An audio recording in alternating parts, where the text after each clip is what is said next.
Raja Louis ke-14 dari Prancis, juga dikenal sebagai Raja Matahari, dianggap sebagai salah satu penguasa paling terkenal dalam sejarah Eropa.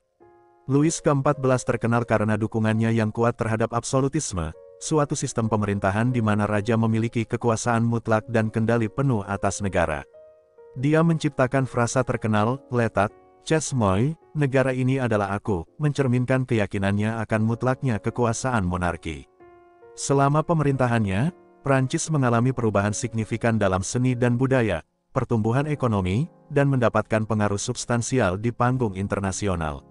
Namun, reputasinya juga mencerminkan kurangnya moralitas dan kehati-hatian dalam menggunakan kekuasaan, terutama terkait dengan gundik-gundiknya.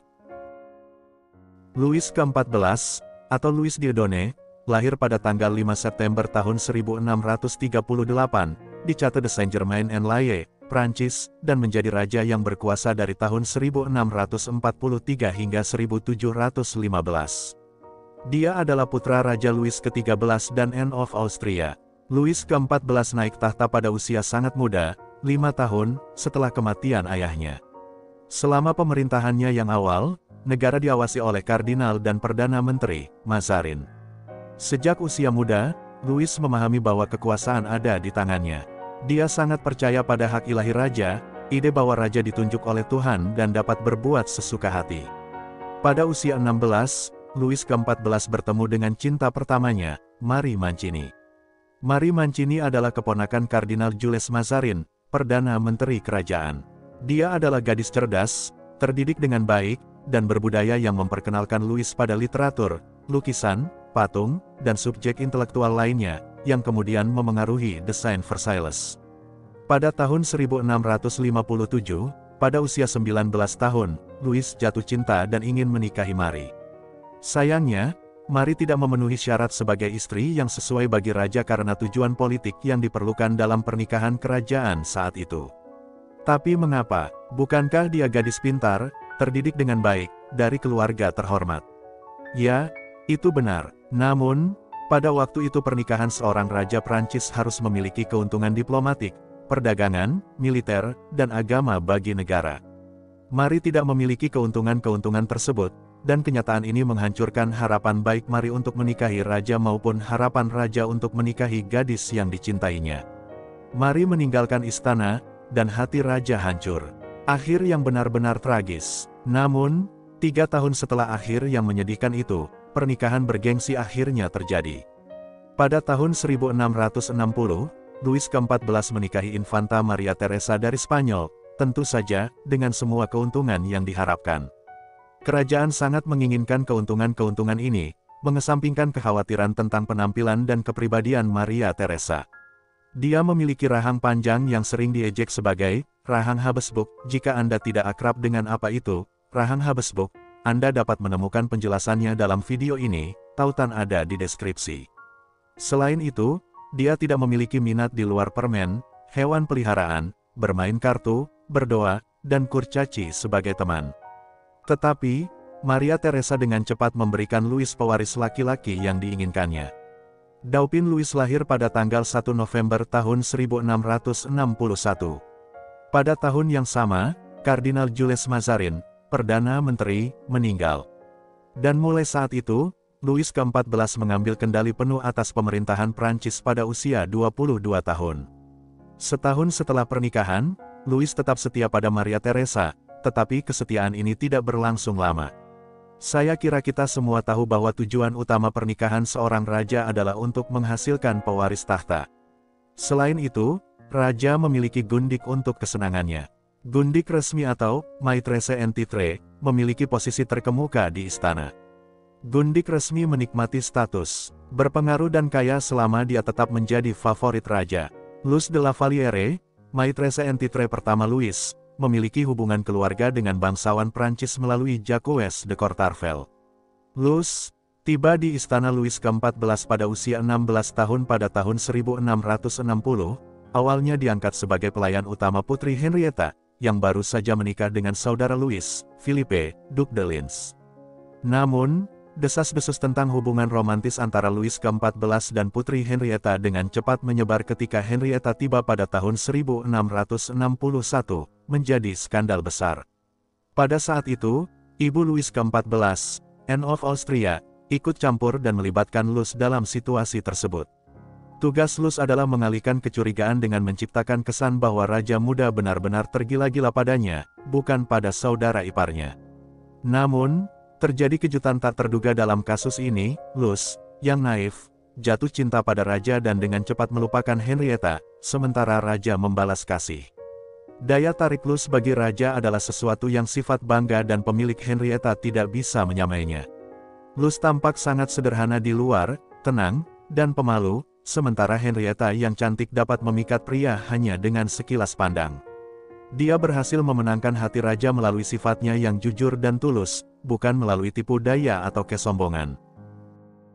Louis ke-14 dan Luz de la Valliere memiliki 4 anak, yang tertua lahir pada tahun 1663 dan yang termuda pada tahun 1667.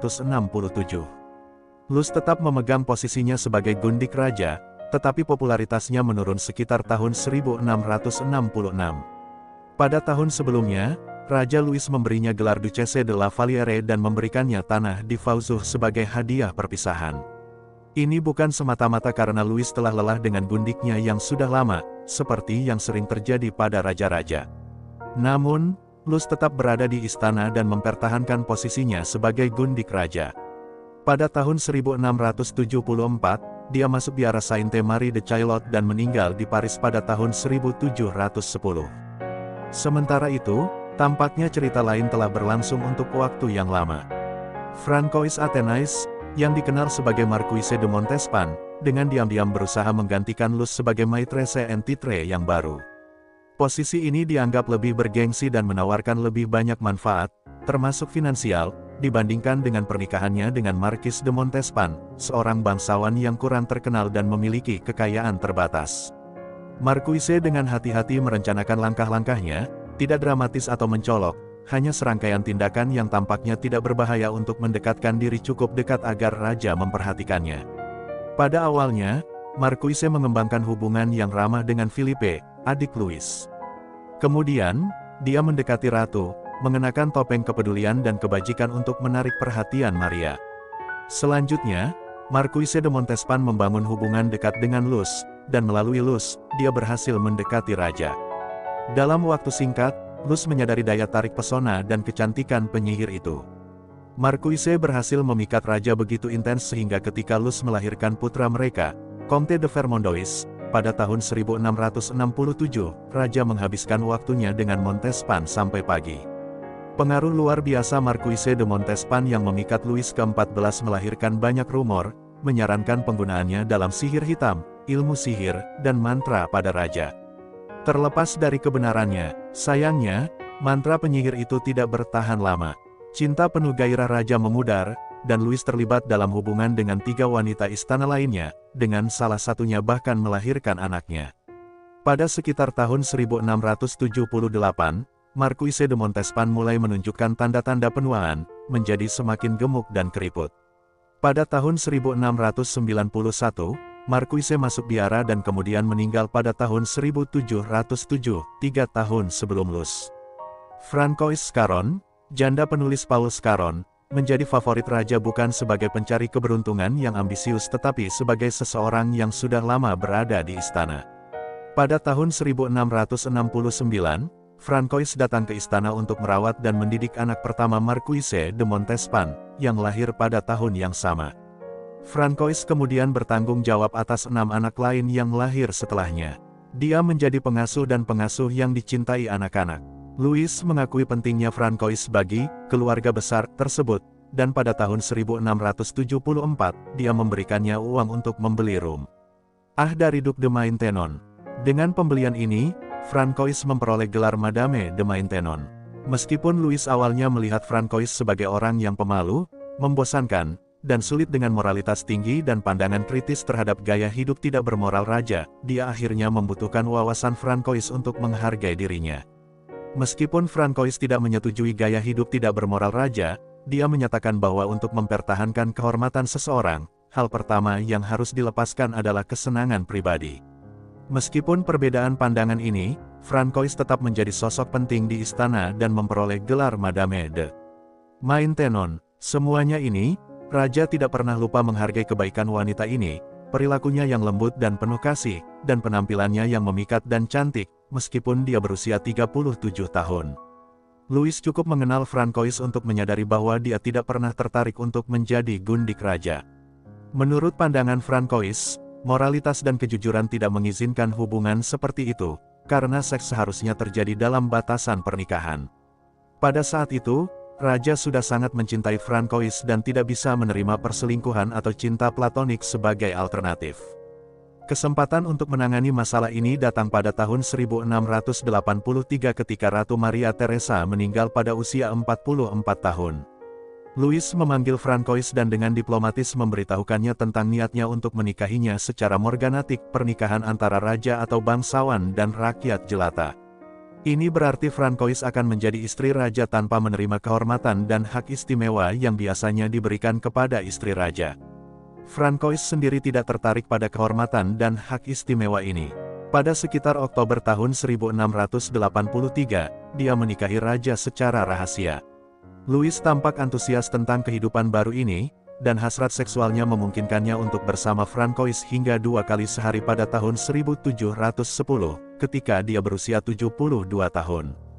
Pernikahan ini berlangsung hingga kematian Louis pada tahun 1715, dan selama 32 tahun pernikahan mereka, Francois yang berhati mulia berhasil mengubah Louis dari seorang pria yang tidak bermoral menjadi suami yang setia dan saleh.